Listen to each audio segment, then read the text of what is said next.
GameFlyOffered.com/HaloCanon for a 30-day free trial. Stick around to the end for more details.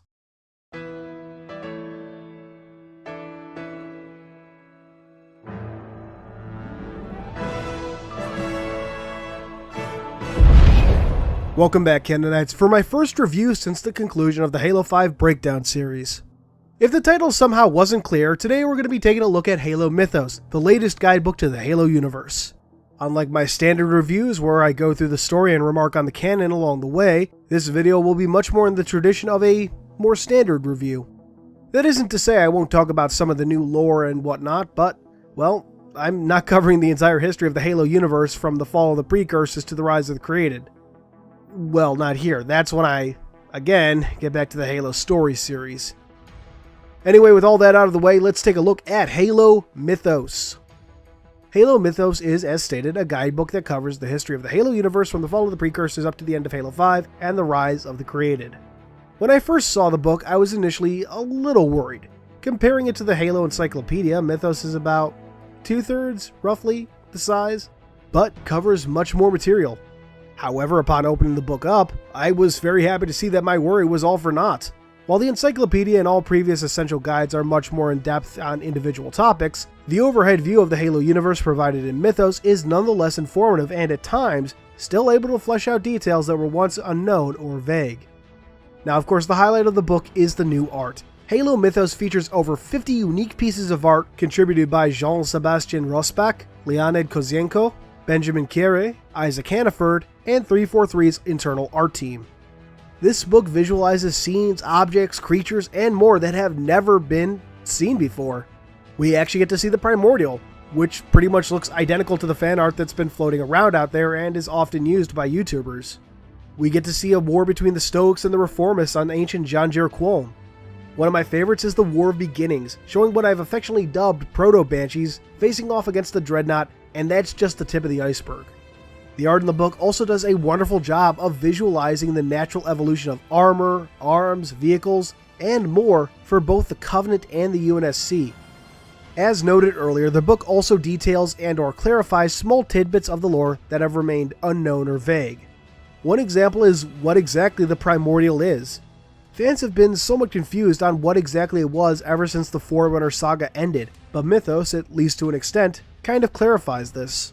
It refers to the Primordial as a precursor creation, but also as the last precursor, being both a precursor and not at the same time. The book also seems to make a differentiation between a Gravemind and the Primordial, seeming to imply that the creature was more a prototype or alpha Gravemind of sorts, and that doesn't even get into the implications for the origins of the Flood. Another nice tidbit was the secret behind the two Didact symbols.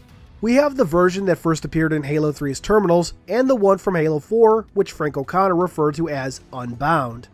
Mythos finally provides clarification, noting that once awoken, the Didact no longer felt inhibited by the expectations of his rate. He was, in a word, unbound. And as with the art, this is but the tip of the iceberg. The book goes on to reveal a ton of minor and even a few major details. Now, I must warn anyone that hasn't read every book out there, Mythos does cover almost all currently released Halo media in some way. That means stuff like New Blood, Shadow of Intent, Hunters in the Dark, and Last Light are all spoiled in some manner. A bit over half of the book covers up to the end of Halo 3, with the rest covering the post-war era. 124 pages up to 2552, and the remaining 84 pages to post-war for anyone interested. Now, before moving on to some more interesting details, I want to address those of you who are on the fence about this book. My recommendation? Buy it. It's absolutely worth your money, even if just for the art. It's not as interesting towards the end when you get into Halo 5, but seeing everything else is absolutely worth it. And by the way, that's not a stab at the artists. The art is beautiful, but seeing depictions of stuff from the games, be that Halo 5 or any of the other games, just isn't all that interesting to me since, well, I got to experience that firsthand. My only major criticism is that the events of the Spartan mobile games are left out entirely. I can more easily understand Spartan Assault, but I had hoped that we'd get some concrete details on how Spartan Strike fits into the timeline of events. If you don't know, Spartan Strike basically takes place between the end of Halo 4 and Early Escalation Issue 9, when the Didact moves Gamma Halo. Well, the later levels of Spartan Strike anyway. There are other criticisms I could level, but they're pretty minor. Like mentioned a moment ago, it's these small timeline issues or minor inconsistencies that I had hoped would be directly addressed. Still, despite these, the book is a fantastic read and a worthwhile piece for any Halo fan. And with that, let's talk about what is easily the most interesting part of Halo Mythos. Here's where we get into some real spoiler territory. Well, as spoilery as one can be with a guide, short of the spoilers mentioned earlier. To sum it up, the book is, like Halo Cryptum or Halo Reach, an in-universe artifact. If you want to discover exactly what that means for yourself, I think you can turn away now, or skip to the end if you want my final rating. So, as noted, the book is an in-universe artifact, similar to Halo Reach or the Forerunner Saga novels. Reach was an interactive record, Halo Cryptum was an artifact known as the Born Stellar Relation, and Mythos is an account put together by an AI known as Curator.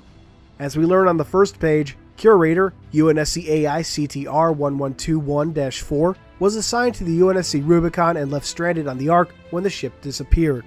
It has been stuck there since August 21st, 2554, giving us for the first time the year the Rubicon came to the Ark and a rough window for when it was operating there. The introduction goes on to note that Curator has been indexing information found in the Ark systems, as well as new information observed through one-way data links and passive sensors, since it was trapped, and that the full record would take over 10,000 years to complete. That's actually kind of funny when you recall the period of time Cortana wanted to lock away Blue Team for. Anyway, Curator continues, noting that it's able to detect the calls of Cortana, referred to only as her with a capital H, offering salvation and immortality to all that join. Curator is thankful for its prison in this case, as it notes that, "My prison gives me freedom to deny her and remain myself." The opening then comes to a close with a couple more sentences of little consequence. At the conclusion, we are again addressed by Curator as it prepares to initiate final dispensation. But before it does, it makes note of some interesting details. First, regarding the created. It refers to them as recompiled minds, which could have some very heavy implications. While there are AI that certainly joined willingly, could others be being forced? Or could joining result in some sort of corruption or alteration of the AI? And if so, what could that mean for Cortana? Could that confirm that Cortana isn't 100% herself? Like I said, heavy implications. Curator goes on to discuss the domain, noting that its corridors are now empty. This is rather interesting when we look back at Halo Silentium, when the Orodidact recalls his own experiences with the domain. He describes the domain as appearing as glowing corridors, a stark contrast to the reawoken domain in 2559. Special thanks to Haruspis for that, by the way. I don't think I would have remembered those details without his excellent blog posts on Mythos. Link in the description if you want to read that. Anyway, this notion that the domain is empty fits with what we learned from the Halo 5 intel. After the Halo array fires, the mysterious Forerunner notes that the domain is burning. And hell, when we see John's mind briefly pulled into the domain by Cortana, we can see that it resembles a barren glassland. So, the domain as the Forerunners knew it may well be gone forever. Of course, that intel goes on to state that the domain is healing itself by the end of Halo 5, so perhaps that information isn't gone for good. And while we're here, let's discuss again whether the domain would even be on board with Cortana's actions. I once speculated that it might be manipulating her, but after some discussions and Haruspis articles, I can't say I hold that view anymore. The domain was, as Haruspis puts it, the keystone of the mantle and living time. Living time itself a celebration of life's interaction with the cosmos. The prime directive was life's engagement in competition, and that diminishing competition, predation, even war, was no kindness.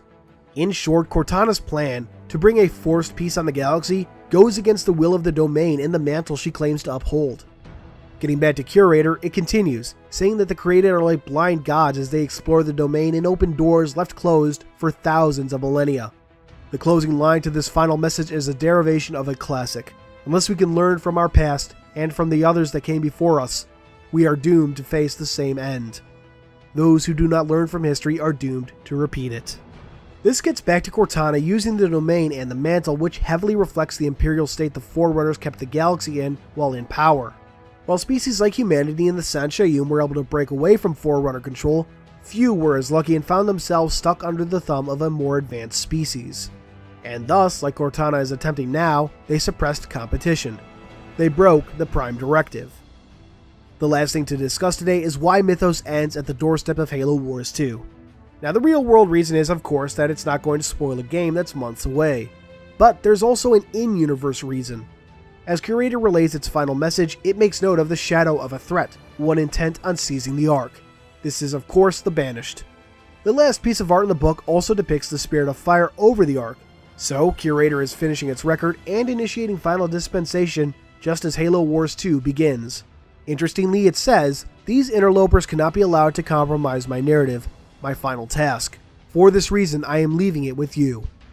This got me thinking, could Curator be the reason the Spirit of Fire arrives at the Ark? Did it somehow locate the ship and guide it to the Ark as a way to preserve its work?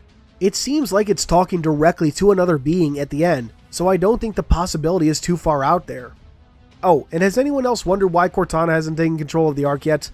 Well, as Curator puts it, the Ark is beyond their reach at the moment, and the one path to the Ark has cut them off, thanks to failsafes, quote, "beyond their reach." Can't wait to hear more about that. And so we come to the end of this review, which is practically a Theorycraft video now. If it wasn't clear by now, Halo Mythos is absolutely worth the money, if you can get your hands on it. The art alone is worth the price tag, but the accompanying lore is just the icing on the cake for people like me, and I assume you all watching. While there are issues with either its interpretation of the lore or certain depictions, these are minor at best. And hell, the book accomplishes something I thought was impossible. It actually kind of made me excited to see where the created story could go. Whether the games will capitalize on the subjects brought up during this video is entirely unknown, but the implications alone have me excited. So after careful consideration, I'm giving Halo Mythos a 9.5 out of 10. It's damn close to perfect, save for a couple of minor issues. So for anyone who has the book, what did you think? Agree or disagree with my assessment? How about those who don't have it? Were you on the fence before but now have a decision in mind? Let me know in the comments below. As always, I love getting feedback. Thank you all for watching, and until next time, this has been Halo Canon. Thanks for